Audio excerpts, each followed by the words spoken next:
ಸಾಹಸ ಸಿಂಹ ವಿಷ್ಣುವರ್ಧನ್ ಫ್ಯಾನ್ಸ್ಗೆ ಗುಡ್ ನ್ಯೂಸ್ ಇದು. ವಿಷ್ಣು ಅಭಿಮಾನಿಗಳ 15 ವರ್ಷದ ಹೋರಾಟಕ್ಕೆ ಫಲ ಸಿಗ್ತಾ ಇದೆ. ವಿಷ್ಣು ಸ್ಮಾರಕ ಸ್ಥಳವನ್ನ ಈಗ ರಾಜ್ಯ ಸರ್ಕಾರ ವಶಕ್ಕೆ ಪಡೆದಿದೆ. ರಾಜ್ಯ ಸರ್ಕಾರದ ನಿರ್ಧಾರಕ್ಕೆ ಬಾಲಣ್ಣ ಕುಟುಂಬ ಆಸ್ ಯೂಶುವಲ್ ವಿರೋಧವನ್ನ ವ್ಯಕ್ತಪಡಿಸಿದೆ. ಕಾನೂನು ಹೋರಾಟದ ನಿರ್ಧಾರವನ್ನ ಈಗ ಮಾಡಿದ್ದಾರೆ ಬಾಲಣ್ಣ ಕುಟುಂಬ. ಅರಣ್ಯ ಇಲಾಖೆಗೆ ಸೇರಿದ್ದು ಅನ್ನುವಂತ ವಿಚಾರ ಅನಂತರದಲ್ಲಿ ಈಗ ಸರ್ಕಾರ ಅದನ್ನ ವಶಕ್ಕೆ ಪಡೆದಿದೆ. ಆ ಸ್ಥಳವನ್ನ ವಿಷ್ಣು ಫ್ಯಾನ್ಸ್ಗೆ ಇದು ಒಂದು ರೀತಿಯಲ್ಲಿ ಬಹಳ ಗುಡ್ ನ್ಯೂಸ್. ಅದನ್ನ ಗಮನಿಸ್ತಾ ಇದೀವಿ ನೋಡಿ. ಆ ಆದೇಶ ಪತ್ರವನ್ನ ಗಮನಿಸ್ತಾ ಇದ್ದೀವಿ. ಅರಣ್ಯ ಇಲಾಖೆಗೆ ಸೇರಿದ್ದು ಅನ್ನುವಂತ ವಿಚಾರ, ಆ ಭೂಮಿ ಆ ನಿಟ್ಟಿನಲ್ಲಿ ಅದನ್ನ ಸರ್ಕಾರಕ್ಕೆ ವಾಪಸ್ ನೀಡಬೇಕು ಅನ್ನುವಂತ ನಿಟ್ಟಿನಲ್ಲಿ ಈಗ ನಿರ್ದೇಶನವನ್ನ ಕೂಡ ನೀಡಲಾಗಿದೆ. ಇನ್ನು ಇದೇ ವಿಚಾರಕ್ಕೆ ನಮ್ಮ ಜೊತೆ ಮಾತಾಡೋದಕ್ಕೆ ನಟ ಅನಿರುದ್ಧ್ ಅವರು ದೂರವಾಣಿ ಸಂಪರ್ಕದಲ್ಲಿ ಜಾಯ್ನ್ ಆಗಿದ್ದಾರೆ. ಅನಿರುದ್ಧ್ ಸರ್, ನಮಸ್ತೆ ಸರ್. ನನ್ನ ಧ್ವನಿ ಕೇಳಿಸ್ತಾ ಇದೆಯಾ? ಕೇಳಿಸ್ತಿದೆ. ನಮಸ್ತೆ. ನಮಸ್ತೆ. 15 ವರ್ಷಗಳಿಂದಲೂ ಕೂಡ ಅಭಿಮಾನಿಗಳದ್ದು ಒಂದೇ ಕೋರಿಕೆ ಇದ್ದಿದ್ದು ಅದೇ ಜಾಗದಲ್ಲಿ ಸ್ಮಾರಕ ಆಗಬೇಕು ಅಂತ. ಈಗ ಸ್ಮಾರಕ ಆಗುವಂತ ಲಕ್ಷಣಗಳೆಲ್ಲವೂ ಕೂಡ ಕಾಣಿಸ್ತಾ ಇದೆ. ನಿಮ್ಮ ಫಸ್ಟ್ ರಿಯಾಕ್ಷನ್ ಏನ್ ಸರ್? ತುಂಬಾ ಸಂತೋಷ ಇದೆ ಅಮ್ಮ, ಬಹಳ ಸಂತೋಷ ಇದೆ. ಸರ್ಕಾರ ಇದನ್ನ ವಶಪಡಿಸ್ಕೋಬಹುದು ಅನ್ನೋದು ಮೊದ್ಲಿಂದ ನಮ್ಗೆ ಗೊತ್ತೇ ಇತ್ತು. ಅದಕ್ಕೋಸ್ಕರ ನಾವು 6.5 ವರ್ಷ ಕೂಡ ಪ್ರಯತ್ನ ಪಟ್ವಿ. ಅಂದ್ರೆ ಎಲ್ಲಾ ರೀತಿಯ ಪ್ರಯತ್ನಗಳು ಆದ್ವು. ಬಾಲಣ್ಣ ಅವ್ರ ಕುಟುಂಬದವ್ರ ಹತ್ರನೂ ಮಾತಾಡಿ ಅವ್ರ ಮನ್ಸು ಸೋಲ್ಸೋದಕ್ಕೂ ಪ್ರಯತ್ನ ಪಟ್ವಿ. ಜೊತೆಗೆ ಸರ್ಕಾರಕ್ಕೂ ನಾವು ಕೇಳ್ತಾನೆ ಇದ್ವಿ ಇದನ್ನ ವಶಪಡಿಸ್ಕೋಬಹುದು ಅಂತ. ಅದು ಆಗ್ಲೇ ಇಲ್ಲ, ತಮ್ಮೆಲ್ರಿಗೂ ಗೊತ್ತಿರೋ ಹಾಗೆ. ಆದ್ರೆ ಅದು ಇವತ್ತಾಗ್ತಾ ಇದೆ. ಬಹಳ ಸಂತೋಷ ಅಮ್ಮ. ನಿಜ ನಿಜ ನಿಜ. ಲಕ್ಷಾಂತರ ಕೋಟ್ಯಾಂತರ ಮಂದಿಗೆ ಬಹಳ ಖುಷಿಯಾಗಿದೆ ಇದರಿಂದ. ಒಂದ್ ರೀತಿಯಲ್ಲಿ ಗುಡ್ ನ್ಯೂಸ್. ಅದ್ರ ಜೊತೆಯಲ್ಲಿ ನಿಮ್ಮ ಹೋರಾಟ ಕೂಡ ಬಹಳಷ್ಟಿತ್ತು. ಅವತ್ತಿನಿಂದ ಇವತ್ತಿನವರೆಗೂ ಅದೇ ವಿಚಾರವನ್ನ ಹೇಳ್ತಾ ಇದ್ರಿ ಸರ್. ಹೌದು. ಈಗ ಈ ಬಾಲಣ್ಣ ಕುಟುಂಬ ಕಾನೂನು ಹೋರಾಟ ಮಾಡ್ತೀವಿ ಅಂತ ಮತ್ತೆ ಹೇಳ್ತಾ ಇದ್ದಾರೆ. ಆ ರೀತಿ ಮಾಡೋದಾದ್ರೆ ನಿಮ್ಮ ಮುಂದಿನ ಸ್ಟೆಪ್ ಯಾವ ರೀತಿ ಇರುತ್ತೆ? ಅದು ಈಗ ಅದೇ ಸ್ಟೇ ಆರ್ಡರ್ ತರ್ತೀನಿ ಅಂತ ಹೇಳ್ತಾ ಇದಾರೆ. ಯಾಕೆ ಆತರ ಆಯ್ತು ಅಂತಂದ್ರೆ ಅದು ತಿರ್ಗಾ ಕೋರ್ಟಿಗೆ ಹೋಗುತ್ತಮ್ಮ. ಅವಾಗ ರಾಜ್ಯ ಸರ್ಕಾರ ಮತ್ತೆ ಆಕೆ ಅವ್ರ ಮಧ್ಯ ತಿರ್ಗಾ ಅದು ನ್ಯಾಯಾಲಯದಲ್ಲಿ ಅದು ಮೊಕದ್ದಮೆ ಅದು ನಡೆಯುತ್ತೆ. ಮತ್ತೆ ಒಂದಿಷ್ಟು ವರ್ಷಗಳು ಹೋಗ್ತವೆ. ಈಗ ಅದೇ ಒಂದು ಬೇಜಾರಮ್ಮ. ನಿಜ ನಿಜ ನಿಜ. ಈಗ ಈ ಜಾಗನ ಸ್ಟುಡಿಯೋ ಅಭಿವೃದ್ಧಿಗೆ ಮಾತ್ರ ಬಳಸಬೇಕು ಅನ್ನುವಂಥದ್ದು ಷರತ್ತಿದ್ರು ಕೂಡ ಅದನ್ನ ಕೂಡ ಉಲ್ಲಂಘನೆ ಮಾಡಿದ್ರು. ಜಾಗವನ್ನ ಮಾರಾಟ ಮಾಡೋದಕ್ಕೂ ಕೂಡ ಪ್ರಯತ್ನ ಪಟ್ರು ಅನ್ನುವಂತ ವಿಚಾರ. ಹೌದಮ್ಮ. ಅದಕ್ಕೆ ಆ ನಿಟ್ಟಲ್ಲೇ ಸರ್ಕಾರ ಅದನ್ನ ವಶಪಡಿಸ್ಕೋಬಹುದಿತ್ತು ಮೊದ್ಲೇ.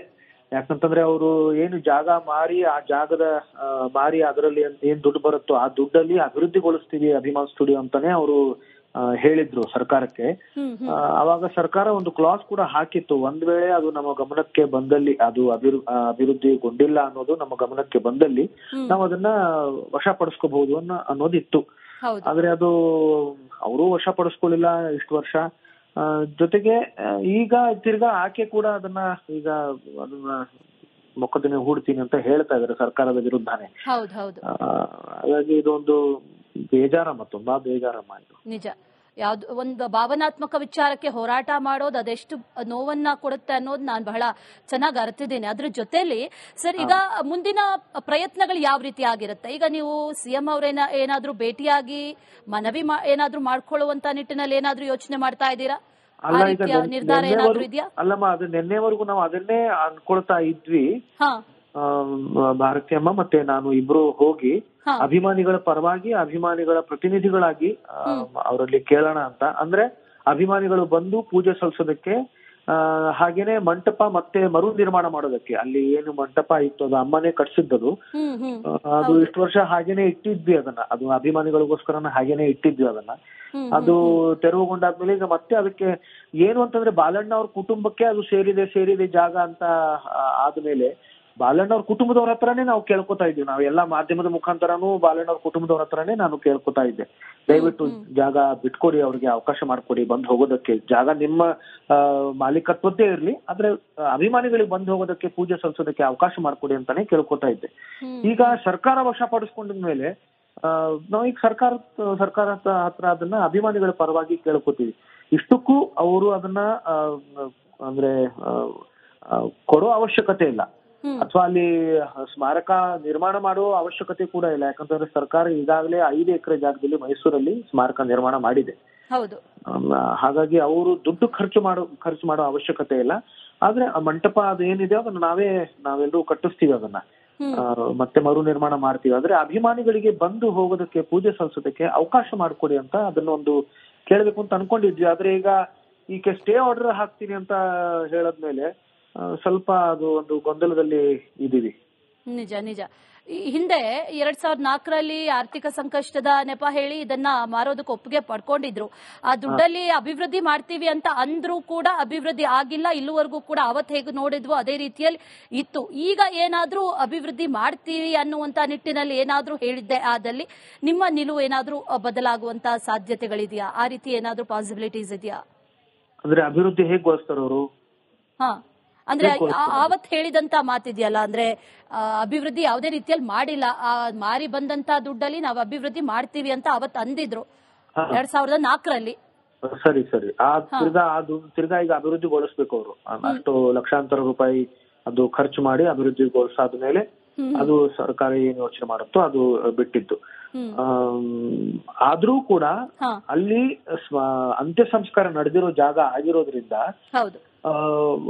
ಒಂದು ಮಾರಲ್ ಗ್ರೌಂಡ್ಸ್ ಅವರು ಅದನ್ನ ಕೊಡ್ಲೇಬೇಕಮ್ಮ. ಅಂತಂದ್ರೆ ಅಭಿಮಾನಿಗಳಿಗೆ ಅವಕಾಶ ಮಾಡಿಕೊಡ್ಲೇಬೇಕು. ಒಂದು ಅದರಿಂದ ಅವ್ರಿಗೆ ಹೆಸರು ಬರುತ್ತಮ್ಮ. ಆಮೇಲೆ ಒಂದು ಬಾಲಣ್ಣ ಒಬ್ರು ಕಲಾವಿದರ ಕುಟುಂಬದಿಂದ ಇನ್ನೊಬ್ರು ಕಲಾವಿದರಿಗೆ ಅದು ಗೌರವ ಸಲ್ಲದ ಹಾಗೆ. ಹಾಗಾಗಿ ಆಮೇಲೆ ಅಲ್ಲಿ ಅವತ್ತು ಸಂಸ್ಕಾರ ನಡೆದಿದೆ, ಅದೆಲ್ರಿಗೂ ಗೊತ್ತಿರೋ ವಿಷಯ. ಭಾವನಾತ್ಮಕ ನಂಟಿದೆ ಅಭಿಮಾನಿಗಳಿಗೆ. ಹಾಗಾಗಿ ಆ ಒಂದು 10 ಗುಂಟೆ, ಕೇವಲ 10 ಗುಂಟೆ ಜಾಗಮ್ಮ ಹೋಗಿ ಬಂದು ಪೂಜೆ ಸಲ್ಲಿಸೋದಕ್ಕೆ ಅಷ್ಟೇನೆ ಹೇಳ್ತಿರೋದು. ಅಷ್ಟು ಜಾಗ ದಯವಿಟ್ಟು ಅಭಿಮಾನಿಗಳಿಗೋಸ್ಕರ ಅದನ್ನ ಬಿಟ್ಕೊಡ್ಬೇಕು ಅಂತಂದ್ರೆ ಅವ್ರದೇ ಮಾಲೀಕತ್ವದಿರ್ಲಿಮ್ಮ ಅದು. ಆದ್ರೆ ಬಂದು ಹೋಗೋದಕ್ಕೆ ಅವಕಾಶ, ಪೂಜೆ ಸಲ್ಲಿಸೋದಕ್ಕೆ ಅವಕಾಶ ಅವರು ಕಲ್ಪಿಸ್ಕೊಡ್ಬೇಕು ಅಂತ ಕೇಳ್ಕೊತೀವಿ. Right Aniruddh sir, thank you so much Republic ಕನ್ನಡದ ಜೊತೆ ಮಾತಾಡಿದಕ್ಕೆ. ಸಾಹಸ ಸಿಂಹ ವಿಷ್ಣುವರ್ಧನ್ ಫ್ಯಾನ್ಸ್ಗೆ ಗುಡ್ ನ್ಯೂಸ್ ಇದು. ವಿಷ್ಣು ಅಭಿಮಾನಿಗಳ 15 ವರ್ಷದ ಹೋರಾಟಕ್ಕೆ ಫಲ ಸಿಗ್ತಾ ಇದೆ. ವಿಷ್ಣು ಸ್ಮಾರಕ ಸ್ಥಳವನ್ನ ಈಗ ರಾಜ್ಯ ಸರ್ಕಾರ ವಶಕ್ಕೆ ಪಡೆದಿದೆ. ರಾಜ್ಯ ಸರ್ಕಾರದ ನಿರ್ಧಾರಕ್ಕೆ ಬಾಲಣ್ಣ ಕುಟುಂಬ ಆಸ್ ಯೂಶುವಲ್ ವಿರೋಧವನ್ನ ವ್ಯಕ್ತಪಡಿಸಿದೆ. ಕಾನೂನು ಹೋರಾಟದ ನಿರ್ಧಾರವನ್ನ ಈಗ ಮಾಡಿದ್ದಾರೆ ಬಾಲಣ್ಣ ಕುಟುಂಬ. ಅರಣ್ಯ ಇಲಾಖೆಗೆ ಸೇರಿದ್ದು ಅನ್ನುವಂತ ವಿಚಾರ ಅನಂತರದಲ್ಲಿ ಈಗ ಸರ್ಕಾರ ಅದನ್ನ ವಶಕ್ಕೆ ಪಡೆದಿದೆ. ಆ ಸ್ಥಳವನ್ನ ವಿಷ್ಣು ಫ್ಯಾನ್ಸ್ಗೆ ಇದು ಒಂದು ರೀತಿಯಲ್ಲಿ ಬಹಳ ಗುಡ್ ನ್ಯೂಸ್. ಅದನ್ನ ಗಮನಿಸ್ತಾ ಇದೀವಿ ನೋಡಿ, ಆ ಆದೇಶ ಪತ್ರವನ್ನ ಗಮನಿಸ್ತಾ ಇದ್ದೀವಿ. ಅರಣ್ಯ ಇಲಾಖೆಗೆ ಸೇರಿದ್ದು ಅನ್ನುವಂತ ವಿಚಾರ, ಆ ಭೂಮಿ, ಆ ನಿಟ್ಟಿನಲ್ಲಿ ಅದನ್ನ ಸರ್ಕಾರಕ್ಕೆ ವಾಪಸ್ ನೀಡಬೇಕು ಅನ್ನುವಂತ ನಿಟ್ಟಿನಲ್ಲಿ ಈಗ ನಿರ್ದೇಶನವನ್ನ ಕೂಡ ನೀಡಲಾಗಿದೆ. ಇನ್ನು ಇದೇ ವಿಚಾರಕ್ಕೆ ನಮ್ಮ ಜೊತೆ ಮಾತಾಡೋದಕ್ಕೆ ನಟ ಅನಿರುದ್ಧ್ ಅವರು ದೂರವಾಣಿ ಸಂಪರ್ಕದಲ್ಲಿ ಜಾಯ್ನ್ ಆಗಿದ್ದಾರೆ. ಅನಿರುದ್ಧ್ ಸರ್ ನಮಸ್ತೆ. ಸರ್, ನನ್ನ ಧ್ವನಿ ಕೇಳಿಸ್ತಾ ಇದೆಯಾ? ಕೇಳಿಸ್ತಿದೆ. ನಮಸ್ತೆ. 15 ವರ್ಷಗಳಿಂದಲೂ ಕೂಡ ಅಭಿಮಾನಿಗಳದ್ದು ಒಂದೇ ಕೋರಿಕೆ ಇದ್ದಿದ್ದು ಅದೇ ಜಾಗದಲ್ಲಿ ಸ್ಮಾರಕ ಆಗಬೇಕು ಅಂತ. ಈಗ ಸ್ಮಾರಕ ಆಗುವಂತ ಲಕ್ಷಣಗಳೆಲ್ಲವೂ ಕೂಡ ಕಾಣಿಸ್ತಾ ಇದೆ. ನಿಮ್ಮ ಫಸ್ಟ್ ರಿಯಾಕ್ಷನ್ ಏನ್ ಸರ್? ತುಂಬಾ ಸಂತೋಷ ಇದೆ ಅಮ್ಮ, ಬಹಳ ಸಂತೋಷ ಇದೆ. ಸರ್ಕಾರ ಇದನ್ನ ವಶಪಡಿಸ್ಕೋಬಹುದು ಅನ್ನೋದು ಮೊದ್ಲಿಂದ ನಮ್ಗೆ ಗೊತ್ತೇ ಇತ್ತು. ಅದಕ್ಕೋಸ್ಕರ ನಾವು 6.5 ವರ್ಷ ಕೂಡ ಪ್ರಯತ್ನ ಪಟ್ವಿ. ಅಂದ್ರೆ ಎಲ್ಲಾ ರೀತಿಯ ಪ್ರಯತ್ನಗಳು ಆದ್ವು. ಬಾಲಣ್ಣ ಅವ್ರ ಅವ್ರ ಹತ್ರನೂ ಮಾತಾಡಿ ಅವ್ರ ಮನ್ಸು ಸೋಲ್ಸೋದಕ್ಕೂ ಪ್ರಯತ್ನ ಪಟ್ವಿ. ಜೊತೆಗೆ ಸರ್ಕಾರಕ್ಕೂ ನಾವು ಕೇಳ್ತಾನೆ ಇದ್ವಿ ಇದನ್ನ ವಶಪಡಿಸ್ಕೋಬಹುದು ಅಂತ.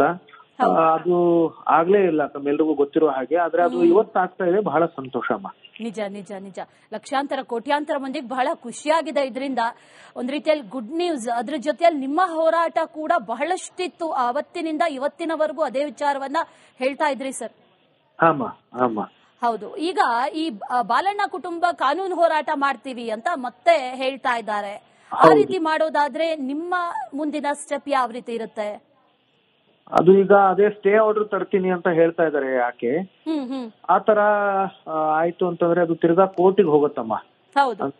ಅವಾಗ ರಾಜ್ಯ ಸರ್ಕಾರ ಮತ್ತೆ ಆಕೆ ಅವ್ರ ಮಧ್ಯ ತಿರ್ಗಾ ಅದು ನ್ಯಾಯಾಲಯದಲ್ಲಿ ಅದು ಮೊಕದ್ದಮೆ ಅದು ನಡೆಯುತ್ತೆ. ಮತ್ತೆ ಒಂದಿಷ್ಟು ವರ್ಷಗಳು ಹೋಗ್ತವೆ. ಈಗ ಅದೇ ಒಂದು ಬೇಜಾರಮ್ಮ. ನಿಜ ನಿಜ ನಿಜ. ಈಗ ಈ ಜಾಗನ ಸ್ಟುಡಿಯೋ ಅಭಿವೃದ್ಧಿಗೆ ಮಾತ್ರ ಬಳಸಬೇಕು ಅನ್ನುವಂಥದ್ದು ಷರತ್ತಿದ್ರೂ ಕೂಡ ಅದನ್ನ ಕೂಡ ಉಲ್ಲಂಘನೆ ಮಾಡಿದ್ರು, ಜಾಗವನ್ನ ಮಾರಾಟ ಮಾಡೋದಕ್ಕೂ ಕೂಡ ಪ್ರಯತ್ನ ಪಟ್ರು ಅನ್ನುವಂಥ ವಿಚಾರ. ಹೌದಮ್ಮ, ಅದಕ್ಕೆ ಆ ನಿಟ್ಟಲ್ಲೇ ಸರ್ಕಾರ ಅದನ್ನ ವಶಪಡಿಸ್ಕೋಬಹುದಿತ್ತು ಮೊದ್ಲೇ. ಯಾಕಂತಂದ್ರೆ ಅವರು ಏನು ಜಾಗ ಮಾರಿ ಆ ಜಾಗದ ಮಾರಿ ಅದರಲ್ಲಿ ಏನ್ ದುಡ್ಡು ಬರುತ್ತೋ ಆ ದುಡ್ಡಲ್ಲಿ ಅಭಿವೃದ್ಧಿಗೊಳಿಸ್ತೀವಿ ಅಭಿಮಾನ್ ಸ್ಟುಡಿಯೋ ಅಂತಾನೆ ಅವರು ಹೇಳಿದ್ರು ಸರ್ಕಾರಕ್ಕೆ. ಅವಾಗ ಸರ್ಕಾರ ಒಂದು ಕ್ಲಾಸ್ ಕೂಡ ಹಾಕಿತ್ತು, ಒಂದ್ ವೇಳೆ ಅದು ನಮ್ಮ ಗಮನಕ್ಕೆ ಬಂದಲ್ಲಿ, ಅದು ಅಭಿವೃದ್ಧಿಗೊಂಡಿಲ್ಲ ಅನ್ನೋದು ನಮ್ಮ ಗಮನಕ್ಕೆ ಬಂದಲ್ಲಿ ನಾವು ಅದನ್ನ ವಶಪಡಿಸ್ಕೋಬಹುದು ಅನ್ನೋದಿತ್ತು. ಆದ್ರೆ ಅದು ಅವರು ವಶಪಡಿಸ್ಕೊಳ್ಳಿಲ್ಲ ಇಷ್ಟು ವರ್ಷ. ಜೊತೆಗೆ ಈಗ ತಿರ್ಗಾ ಆಕೆ ಕೂಡ ಅದನ್ನ ಮೊಕದ್ದಮೆ ಹೂಡ್ತೀನಿ ಅಂತ ಹೇಳ್ತಾ ಇದಾರೆ ಸರ್ಕಾರದ ವಿರುದ್ಧನೇ. ಹಾಗಾಗಿ ಇದೊಂದು ಬೇಜಾರಮ್ಮ, ತುಂಬಾ ಬೇಜಾರಮ್ಮ ಇದು. ನಿಜ. ಯಾವ್ದು ಒಂದು ಭಾವನಾತ್ಮಕ ವಿಚಾರಕ್ಕೆ ಹೋರಾಟ ಮಾಡೋದು ಅದೆಷ್ಟು ನೋವನ್ನ ಕೊಡುತ್ತೆ ಅನ್ನೋದು ನಾನು ಬಹಳ ಚೆನ್ನಾಗಿ ಅರ್ತಿದ್ದೇನೆ. ಅದ್ರ ಜೊತೆಲಿ ಸರ್, ಈಗ ಮುಂದಿನ ಪ್ರಯತ್ನಗಳು ಯಾವ ರೀತಿ ಆಗಿರುತ್ತೆ? ಈಗ ನೀವು ಸಿಎಂ ಅವ್ರೇನ ಏನಾದ್ರೂ ಭೇಟಿಯಾಗಿ ಮನವಿ ಏನಾದ್ರೂ ಮಾಡ್ಕೊಳ್ಳುವಂತ ನಿಟ್ಟಿನಲ್ಲಿ ಏನಾದ್ರೂ ಯೋಚನೆ ಮಾಡ್ತಾ ಇದ್ದೀರಾ? ನಿರ್ಧಾರ ಏನಾದ್ರೂ ಇದೆಯಾ? ಅಲ್ಲಮ್ಮ, ಅದು ನಿನ್ನೆವರೆಗೂ ನಾವು ಅದನ್ನೇ ಅನ್ಕೊಳ್ತಾ ಇದ್ವಿ. ಭಾರತೀಯಮ್ಮ ಮತ್ತೆ ನಾನು ಇಬ್ರು ಹೋಗಿ ಅಭಿಮಾನಿಗಳ ಪರವಾಗಿ ಅಭಿಮಾನಿಗಳ ಪ್ರತಿನಿಧಿಗಳಾಗಿ ಅವರಲ್ಲಿ ಕೇಳೋಣ ಅಂತ. ಅಂದ್ರೆ ಅಭಿಮಾನಿಗಳು ಬಂದು ಪೂಜೆ ಸಲ್ಲಿಸೋದಕ್ಕೆ, ಹಾಗೇನೆ ಮಂಟಪ ಮತ್ತೆ ಮರು ನಿರ್ಮಾಣ ಮಾಡೋದಕ್ಕೆ. ಅಲ್ಲಿ ಏನು ಮಂಟಪ ಇತ್ತು ಅದು ಅಮ್ಮನೇ ಕಟ್ಸಿದ್ದದು. ಅದು ಇಷ್ಟು ವರ್ಷ ಹಾಗೇನೆ ಇಟ್ಟಿದ್ವಿ ಅದನ್ನ, ಅದು ಅಭಿಮಾನಿಗಳಿಗೋಸ್ಕರ ಹಾಗೇನೆ ಇಟ್ಟಿದ್ವಿ ಅದನ್ನ. ಅದು ತೆರವುಗೊಂಡಾದ್ಮೇಲೆ ಈಗ ಮತ್ತೆ ಅದಕ್ಕೆ ಏನು ಅಂತಂದ್ರೆ ಬಾಲಣ್ಣ ಅವ್ರ ಕುಟುಂಬಕ್ಕೆ ಅದು ಸೇರಿದೆ ಜಾಗ ಅಂತ ಆದ್ಮೇಲೆ ಬಾಲಣ್ಣ ಅವ್ರ ಕುಟುಂಬದವ್ರ ಹತ್ರನೇ ನಾವು ಕೇಳ್ಕೊತಾ ಇದ್ವಿ. ನಾವು ಎಲ್ಲಾ ಮಾಧ್ಯಮದ ಮುಖಾಂತರನೂ ಬಾಲಣ್ಣ ಅವ್ರ ಕುಟುಂಬದವ್ರ ಹತ್ರನೇ ನಾನು ಕೇಳ್ಕೊತಾ ಇದ್ದೆ, ದಯವಿಟ್ಟು ಜಾಗ ಬಿಟ್ಕೊಡಿ, ಅವ್ರಿಗೆ ಅವಕಾಶ ಮಾಡ್ಕೊಡಿ ಬಂದ್ ಹೋಗೋದಕ್ಕೆ. ಜಾಗ ನಿಮ್ಮ ಮಾಲೀಕತ್ವದ್ದೇ ಇರ್ಲಿ, ಆದ್ರೆ ಅಭಿಮಾನಿಗಳಿಗೆ ಬಂದ್ ಹೋಗೋದಕ್ಕೆ ಪೂಜೆ ಸಲ್ಲಿಸೋದಕ್ಕೆ ಅವಕಾಶ ಮಾಡ್ಕೊಡಿ ಅಂತಾನೆ ಕೇಳ್ಕೊತಾ ಇದ್ದೆ. ಈಗ ಸರ್ಕಾರ ವಶಪಡಿಸ್ಕೊಂಡಿದ್ಮೇಲೆ ನಾವೀಗ ಸರ್ಕಾರ ಹತ್ರ ಅದನ್ನ ಅಭಿಮಾನಿಗಳ ಪರವಾಗಿ ಕೇಳ್ಕೊತೀವಿ. ಇಷ್ಟಕ್ಕೂ ಅವರು ಅದನ್ನ ಅಂದ್ರೆ ಕೊಡೋ ಅವಶ್ಯಕತೆ ಇಲ್ಲ, ಅಥವಾ ಅಲ್ಲಿ ಸ್ಮಾರಕ ನಿರ್ಮಾಣ ಮಾಡುವ ಅವಶ್ಯಕತೆ ಕೂಡ ಇಲ್ಲ. ಯಾಕಂತಂದ್ರೆ ಸರ್ಕಾರ ಈಗಾಗಲೇ 5 ಎಕರೆ ಜಾಗದಲ್ಲಿ ಮೈಸೂರಲ್ಲಿ ಸ್ಮಾರಕ ನಿರ್ಮಾಣ ಮಾಡಿದೆ. ಹಾಗಾಗಿ ಅವರು ದುಡ್ಡು ಖರ್ಚು ಮಾಡೋ ಅವಶ್ಯಕತೆ ಇಲ್ಲ. ಆದ್ರೆ ಆ ಮಂಟಪ ಅದೇನಿದೆ ಅದನ್ನ ನಾವೆಲ್ಲರೂ ಕಟ್ಟಿಸ್ತೀವಿ, ಅದನ್ನ ಮತ್ತೆ ಮರು ನಿರ್ಮಾಣ ಮಾಡ್ತೀವಿ. ಆದ್ರೆ ಅಭಿಮಾನಿಗಳಿಗೆ ಬಂದು ಹೋಗೋದಕ್ಕೆ ಪೂಜೆ ಸಲ್ಲಿಸೋದಕ್ಕೆ ಅವಕಾಶ ಮಾಡ್ಕೊಡಿ ಅಂತ ಅದನ್ನೊಂದು ಕೇಳ್ಬೇಕು ಅಂತ ಅನ್ಕೊಂಡಿದ್ವಿ. ಆದ್ರೆ ಈಗ ಸ್ಟೇ ಆರ್ಡರ್ ಹಾಕ್ತೀನಿ ಅಂತ ಹೇಳದ್ಮೇಲೆ ಸ್ವಲ್ಪ ಅದು ಒಂದು ಗೊಂದಲದಲ್ಲಿ ಇದೀವಿ. ನಿಜ ನಿಜ. ಹಿಂದೆ 2004ರಲ್ಲಿ ಆರ್ಥಿಕ ಸಂಕಷ್ಟದ ನೆಪ ಹೇಳಿ ಇದನ್ನ ಮಾರೋದಕ್ಕೆ ಒಪ್ಪಿಗೆ ಪಡ್ಕೊಂಡಿದ್ರು. ಆ ದುಡ್ಡಲ್ಲಿ ಅಭಿವೃದ್ಧಿ ಮಾಡ್ತೀವಿ ಅಂತ ಅಂದ್ರೂ ಕೂಡ ಅಭಿವೃದ್ಧಿ ಆಗಿಲ್ಲ. ಇಲ್ಲಿವರೆಗೂ ಕೂಡ ಅವತ್ತು ಹೇಗೆ ನೋಡಿದ್ವು ಅದೇ ರೀತಿಯಲ್ಲಿ ಇತ್ತು. ಈಗ ಏನಾದ್ರೂ ಅಭಿವೃದ್ಧಿ ಮಾಡ್ತೀವಿ ಅನ್ನುವಂತ ನಿಟ್ಟಿನಲ್ಲಿ ಏನಾದ್ರೂ ಹೇಳಿದ್ದೆ ಆದಲ್ಲಿ ನಿಮ್ಮ ನಿಲುವು ಏನಾದ್ರೂ ಬದಲಾಗುವಂತ ಸಾಧ್ಯತೆಗಳಿದೆಯಾ? ಆ ರೀತಿ ಏನಾದ್ರೂ ಪಾಸಿಬಿಲಿಟೀಸ್ ಇದೆಯಾ? ಅಂದ್ರೆ ಅಭಿವೃದ್ಧಿ ಹೇಗೆ ಗೊಳಿಸ್ತಾರ ಅವರು? ಅಂದ್ರೆ ಆವತ್ ಹೇಳಿದಂತ ಮಾತಿದೆಯಲ್ಲ, ಅಂದ್ರೆ ಅಭಿವೃದ್ಧಿ ಯಾವುದೇ ರೀತಿಯಲ್ಲಿ ಮಾಡಿಲ್ಲ, ಮಾರಿ ಬಂದಂತ ದುಡ್ಡಲ್ಲಿ ನಾವು ಅಭಿವೃದ್ಧಿ ಮಾಡ್ತೀವಿ ಅಂತ ಅವತ್ ಅಂದಿದ್ರು 2004ರಲ್ಲಿ. ಸರಿ ತಿರ್ಗಾ ಈಗ ಅಭಿವೃದ್ಧಿಗೊಳಿಸ್ಬೇಕು ಅವರು. ಅಷ್ಟು ಲಕ್ಷಾಂತರ ರೂಪಾಯಿ ಅದು ಖರ್ಚು ಮಾಡಿ ಅಭಿವೃದ್ಧಿಗೊಳಿಸಾದ್ಮೇಲೆ ಅದು ಸರ್ಕಾರ ಏನ್ ಯೋಚನೆ ಮಾಡುತ್ತೋ ಅದು ಬಿಟ್ಟಿದ್ದು. ಆದ್ರೂ ಕೂಡ ಅಲ್ಲಿ ಅಂತ್ಯ ಸಂಸ್ಕಾರ ನಡೆದಿರೋ ಜಾಗ ಆಗಿರೋದ್ರಿಂದ ಒಂದು ಮಾರಲ್ ಗ್ರೌಂಡ್ಸ್ ಅವರು ಅದನ್ನ ಕೊಡ್ಲೇಬೇಕಮ್ಮ. ಅಂತಂದ್ರೆ ಅಭಿಮಾನಿಗಳಿಗೆ ಅವಕಾಶ ಮಾಡಿಕೊಡ್ಲೇಬೇಕು. ಒಂದು ಅದರಿಂದ ಅವ್ರಿಗೆ ಹೆಸರು ಬರುತ್ತಮ್ಮ.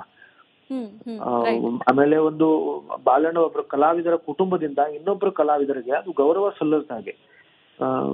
ಹಾಗಾಗಿ ಆಮೇಲೆ ಅಲ್ಲಿ ಅವತ್ತು ಸಂಸ್ಕಾರ ನಡೆದಿದೆ, ಅದೆಲ್ರಿಗೂ ಗೊತ್ತಿರೋ ವಿಷಯ. ಭಾವನಾತ್ಮಕ ನಂಟಿದೆ ಅಭಿಮಾನಿಗಳಿಗೆ. ಹಾಗಾಗಿ ಆ ಒಂದು 10 ಗುಂಠೆ, ಕೇವಲ 10 ಗುಂಠೆ ಜಾಗಮ್ಮ ಹೋಗಿ ಬಂದು ಪೂಜೆ ಸಲ್ಲಿಸೋದಕ್ಕೆ ಅಷ್ಟೇನೆ ಹೇಳ್ತಿರೋದು. ಅಷ್ಟು ಜಾಗ ದಯವಿಟ್ಟು ಅಭಿಮಾನಿಗಳಿಗೋಸ್ಕರ ಅದನ್ನ ಬಿಟ್ಕೊಡ್ಬೇಕು ಅಂತಂದ್ರೆ ಅವ್ರದೇ ಮಾಲೀಕತ್ವದಿರ್ಲಿ ಅಮ್ಮ ಅದು. ಆದ್ರೆ ಬಂದು ಹೋಗೋದಕ್ಕೆ ಅವಕಾಶ, ಪೂಜೆ ಸಲ್ಲಿಸೋದಕ್ಕೆ ಅವಕಾಶ ಅವರು ಕಲ್ಪಿಸ್ಕೊಡ್ಬೇಕು ಅಂತ ಕೇಳ್ಕೊತೀವಿ. Right. Aniruddh sir, thank you so much Republic ಕನ್ನಡದ ಜೊತೆ ಮಾತಾಡಿದಕ್ಕೆ.